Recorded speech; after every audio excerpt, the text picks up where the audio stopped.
Did you know that over 60% of relationships face significant challenges during a personal or external crisis? Financial struggles, health issues, or personal loss often push even the strongest bonds to their breaking point. Statistics reveal that during tough times, couples report feeling emotionally disconnected and unsupported, leading to more arguments, resentment, and even separations.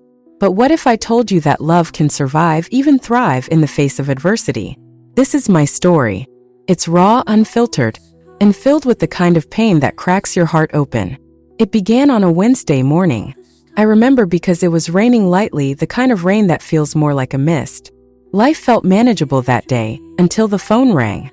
I picked it up without thinking, expecting nothing more than a mundane call. Instead, I heard words that shattered my world. A loved one's diagnosis. Cancer. My heart sank. I froze, clutching the phone, barely breathing as the doctor's voice filled the silence with medical jargon I didn't understand.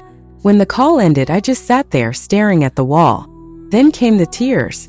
Not loud, desperate sobs, just silent streams that I couldn't stop. That evening, I told my partner. I thought we'd cry together or hold each other close. But instead, the weight of the news seemed to drive a wedge between us. He sat quietly, his face pale, his hands fidgeting. He said, "We'll get through this," but his voice lacked conviction. I wanted to believe him, but in that moment, we both felt like strangers staring at an impossible mountain. The days that followed were harder than I imagined. Our once carefree dinners turned into heavy silences. The person I relied on for strength now seemed distant, preoccupied. I couldn't blame him. I was barely holding myself together. Nights were the worst. I'd lie awake staring at the ceiling, wondering if our love was strong enough to survive this storm. And then the financial strain hit. Treatments are expensive. We drained savings we'd worked so hard to build. Conversations about bills replaced the laughter that once filled our home. I started to resent him, not because he was doing anything wrong, but because I felt so alone. Every argument cut deeper.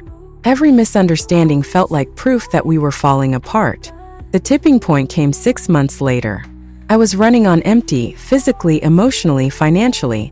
My partner came home late from work one evening, looking equally drained. I had spent hours with doctors, drowning in paperwork, and I needed to vent. But when I started talking, he snapped. "Do you think I'm not dealing with enough already?" he yelled. It was like a dam broke. We both unleashed months of pain and frustration in a shouting match that left us in separate rooms, crying alone. That night, I stared at the mirror, my reflection a shadow of who I used to be. I whispered to myself, "Is this how love ends?" But love didn't end. The path forward wasn't easy. I won't pretend I have all the answers, but I can tell you this. The lessons I learned from those dark moments changed me. They gave me tools I never knew I needed and taught me truths I never wanted to face. There's a reason I'm sharing this story with you. If you're in the thick of a crisis right now, if you're feeling the strain on your relationship, wondering if love can endure the chaos, I want you to know that you're not alone. I didn't have someone to guide me during those hard times. I didn't know where to turn, but I fought my way through the darkness, and I emerged stronger, wiser, and with a renewed understanding of what love truly means. This isn't the end of the story. In fact, it's just the beginning. Because I promise you, what lies on the other side of your struggle is worth every tear, every sleepless night, and every difficult conversation. Stay with me as I share everything that helped me rebuild, restore, and transform my relationship in ways I never imagined possible. Transformation is possible. Resilience is within your reach. And love, real, unshakable love, can survive anything. I remember waking up one morning exhausted and hollow, staring at the ceiling as sunlight crept through the curtains. My chest felt heavy, and my thoughts were a tangled mess of fear and hopelessness. I wanted to fix things, but I didn't know how. The weight of everything, the illness, the bills, the fights, made me feel powerless. But the thing about love, about true love, is that it never completely leaves. Even in those moments when I wanted to throw in the towel, there was always a tiny spark, a memory of better days, of laughter, of shared dreams, that reminded me of what we once had. One day, while cleaning the house, I stumbled upon an old photo album buried under a pile of forgotten things. As I flipped through its pages, I saw pictures of us, smiling, carefree, deeply in love. There was a photo of the time we camped by the lake, laughing as we tried to set up a tent. Another from our first trip together, where we got lost in a foreign city but ended up having the best time of our lives. I sat on the floor holding that album, tears streaming down my face. I missed that version of us. I missed the connection, the laughter, the way we used to hold each other without saying a word. It was in that moment I realized just how far we drifted. The love was still there, but it was buried beneath layers of hurt, stress, and unspoken pain. I wanted to reach out to him to tell him how much I missed him, but I was terrified. What if he didn't feel the same? What if I had lost him forever? That evening, as he walked through the door, I watched him carefully. He looked tired, defeated. I wanted to hug him, to say something meaningful, but instead I just said, "Hi." He paused, looked at me, and for the first time in months really looked at me. "Hi," he replied softly. That small exchange was nothing special on the surface, but it stayed with me. It reminded me that even in the most strained relationships, there's always a thread connecting two people. A thread that, if nurtured, can grow into something strong again. But things didn't change overnight. The arguments didn't magically disappear. The pain didn't suddenly go away. There were days I questioned everything, days I felt like giving up, days when the silence between us felt louder than any words could. And yet, there were also moments of hope, moments when we'd catch each other smiling, moments when a simple touch on the shoulder said more than words ever could. One night, I found myself sitting alone in the kitchen, staring at the flickering candle on the table. He was asleep and I was lost in thought. I started writing everything down. All the pain, the fear, the moments of doubt, and even the glimmers of hope. Writing became my therapy. It helped me make sense of the chaos, helped me see patterns I hadn't noticed before. And through the writing, I began to uncover truths about myself, about him, about us. The hardest part was realizing that love alone isn't always enough.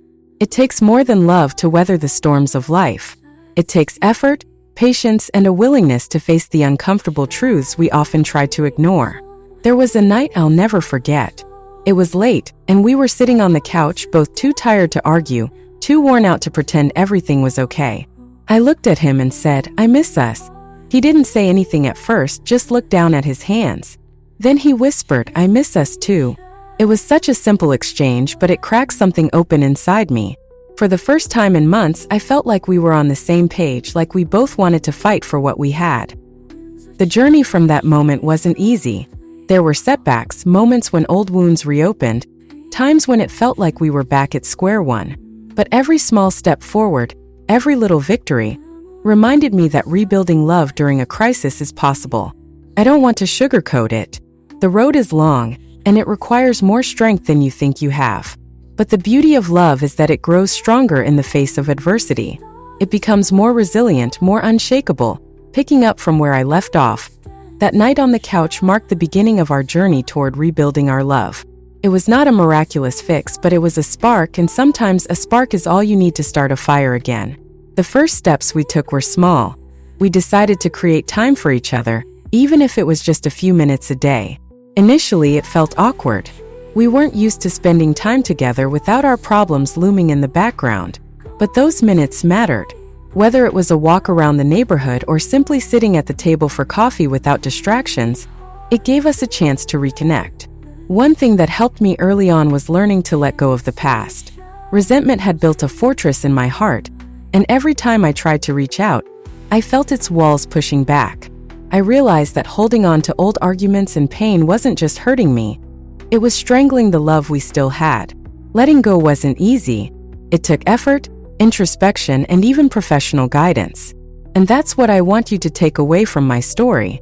If you're in the middle of your own storm, feeling like the person you love is slipping away, know this: love isn't perfect. It's messy and complicated and sometimes unbelievably hard. But it's also worth every fight, every tear, every moment of doubt. Looking back, I'm amazed at how far we've come. The arguments that once felt endless, the distance that seemed insurmountable, and the pain that felt all-consuming. They've all become part of our story, a story of resilience and renewal. But what made all the difference for us was not just our determination, but the guidance we received along the way. And I found that guidance in one place: Embracing Love in Tough Times, How to Keep Love Strong During Crisis. This book is more than just a resource. It's a lifeline for anyone struggling to keep their love alive in the face of adversity. It's filled with expert advice, practical strategies, and inspiring insights that will help you navigate even the toughest times in your relationship. I can't recommend it enough. It gave me the tools I needed to not only overcome the challenges we faced, but also to transform our relationship into something stronger and more beautiful than ever before. If you're ready to take the first step toward healing and strengthening your love, don't wait. You can get your digital copy of Embracing Love in Tough Times at LibriFFY.com. The link is in the description. This book isn't just a guide, it's a game changer. It transformed my life, and I know it can transform yours too. Your love story deserves a chance to thrive, even in the hardest times.